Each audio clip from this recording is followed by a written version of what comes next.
Hey everybody, I'm Yvonne Williams with Back to Earth Creations, and today I am in Randy Vaughn Studios, upstairs in my craft room, to do the voiceover for this fairy house, like beach themed fairy house that I had started in a live stream earlier this week, and didn't get to finish because the phone was like malfunctioning and making these like staticky noises and all sorts of stuff. So I was able to finish it, and now I'm going to click play for those of y'all who weren't able to make it to the live stream, or this is like the edited down version. So if I remember to, there should be a thing popping up on the screen on one side or the other, like a little eye in a circle, that if you click on will take you to that live stream. But let's begin. So I started with a fairy house from, like, I can't remember if it was Michael's or Hobby Lobby, but I got it on quite a discount, and I primed it with just white craft foam primer, and then I'm just hot gluing shells to it, like literally, like that's all I'm doing. I'm having so much fun. I wouldn't recommend this fairy house for an outdoor situation because I haven't had as much success with getting the non-porous shells to bind with the hot glue. But I've had some excellent advice given to me about high temperature hot glues that can really make a big difference in sticking to like porcelain and shell and glass and all sorts of different stuff. So the key with using irregularly shaped natural items like stones or shells or pine cones or things like that is to try your best to be consistent in a repetitive pattern. All of these shells aren't the same color or size, but by being repetitive about which shell types are getting placed where in relation to others, really helps. Because again, with this being a 3D item, it's not like a flat, all four shells are laid out side by side where you can see them all at once. You can really only see two or like 1 and 2 halves at any given time, depending on what angle you're looking at. And I'm using quite a few different types of shells here. There'll be links to all the tools and materials used down below, but honestly, I just got my shells from like Walmart and the dollar store. They had a much better selection for a much lower price than any of the big box hobby stores, Hobby Lobby, Joann's, Michael's. Now I did get some specialty ones from on Amazon, and that's where I've linked to, are the ones that I couldn't find anywhere else, and they arrived in impeccable condition. And again, it's just more hot gluing. My original intent with this fairy house was to paint it to match my Capricorn costume, but I changed my mind, as an artist is wont to do. And so I decided I really liked the natural variation of the colors, because at first I wasn't trying to worry at all about getting the shells to match and stuff, because I was just going to paint over it.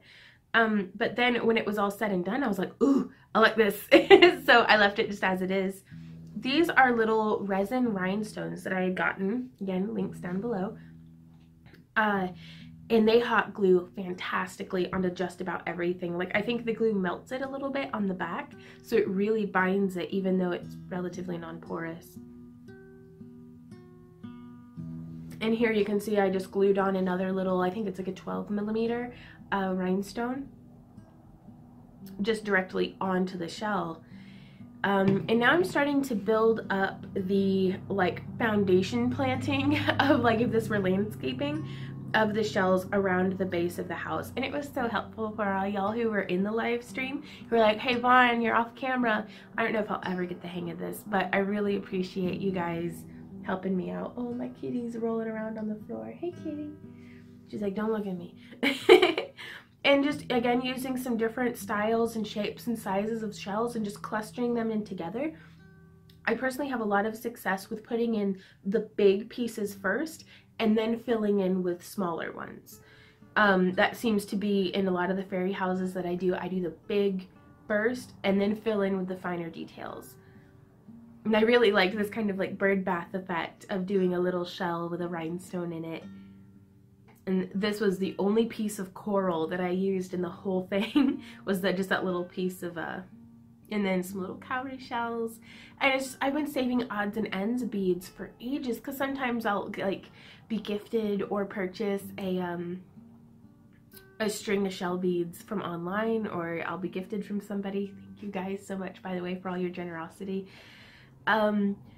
and some, like maybe 5 off of the whole strand just won't lay right, and they're not symmetrical enough for earrings, and so I hoard them. And they're perfect for things like this with fairy houses. So it just positive reinforcement for the hoarder side. For the hoard. And so yeah, I'm just coming through. Now this is a little bit zoomed out. I should have zoomed in there, sorry. But just to give you an idea of what my workstation looks like, just boxes of shells everywhere. I have them separated out by type. Like some of them are more of a snail shell type, some of them are auger shells. Some of them are just more of that like conical, like the kind that you listen to the ocean in, which I didn't realize I hadn't done in ages. And Azimuth was gave me a shell, and he's like, here, you can use this in your costume. And I was like, this is like, no, this is for listening to. And it was, I hadn't done that since I was a kid, and it was so just pure and fun, and just, and then I was afraid that like a Cthulhu was gonna reach out and eat my brain, and then I was like, oh. Yay, being an adult. I never thought stuff like that as a kid. Back on track though. You can see I'm just kind of continually coming around, trying to make each side similar but still unique with the different shell types and shapes. And at this point too, I still thought I was going to be painting it. Like, just to let you guys know. So that's why I'm leaving a lot of bare spots and a lot of things, because like I'll fill that in with paint. It's key here to make sure that we do get a good solid attachment on as many points as possible, because I don't want the any of the shells to fall off.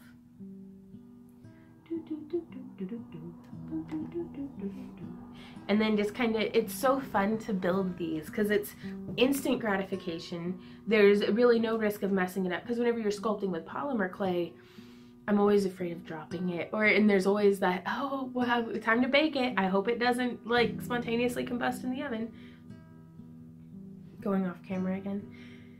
Excuse me. But yeah, so I put on probably way more hot glue than what is necessary, but fortunately hot glue isn't the most expensive thing in the world, so and it makes me feel better to have like just nice and secure. So here I've placed all the shells, and I had these, like, whenever I buy silk floral to use in like headdresses and costumes, I save all the greenery off the stem.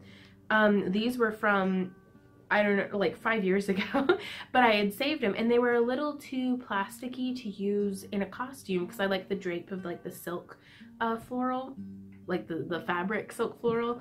And but these ones are perfect for a nice little almost hula skirt base. And again, just with it being a little bit plasticky, it bonds so well with hot glue.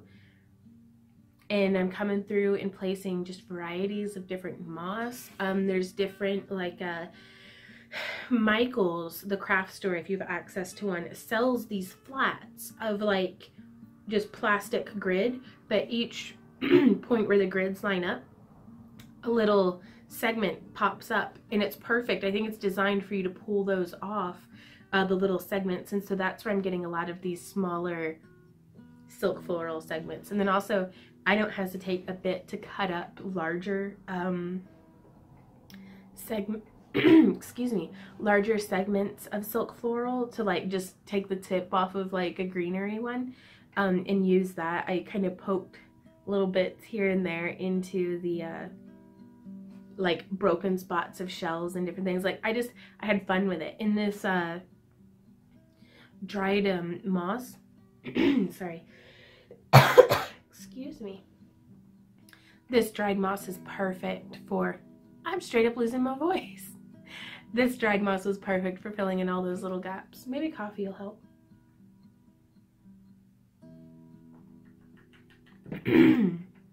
Oh.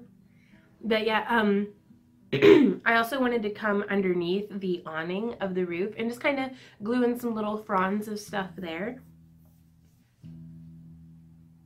But I had a lot of fun making this though, you guys. Like this one here, the tip of the auger shell was broken off, and I was distraught because I wanted to use those really big auger shells in my costume for like the headdress.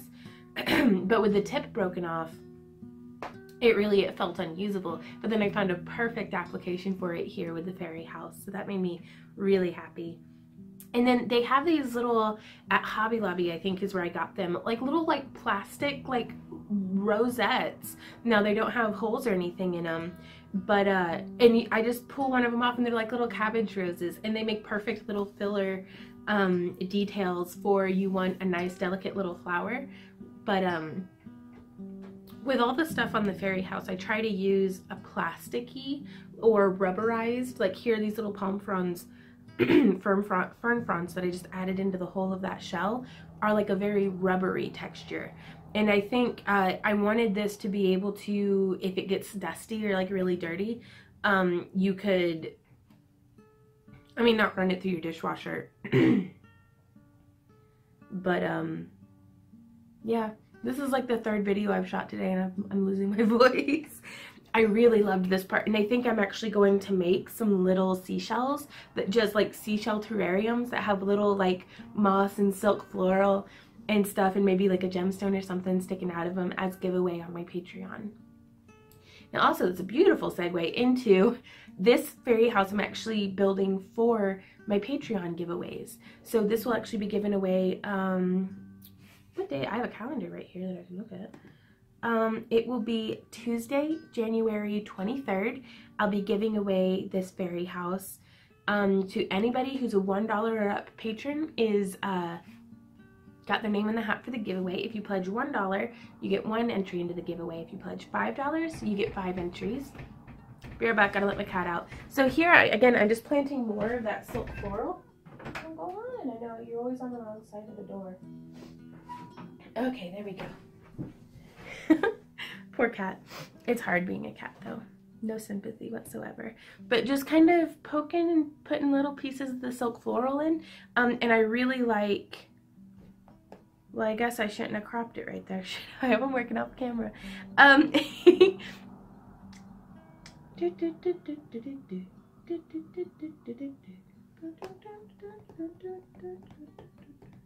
Okay, now we're zoomed back out. So now you can see how I'm placing those little rosettes, like a little sprig of them.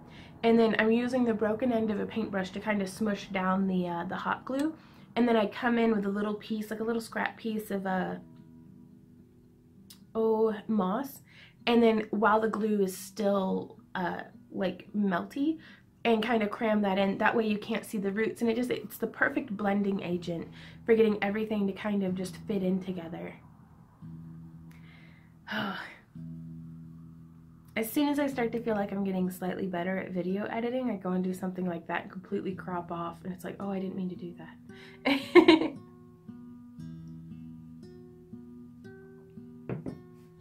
But yeah, just the placement. Now these are little leaves. Again, this is demonstrating how I don't mind a bit tearing up larger silk floral. I just rip a little leaf off and then put a little dab of hot glue.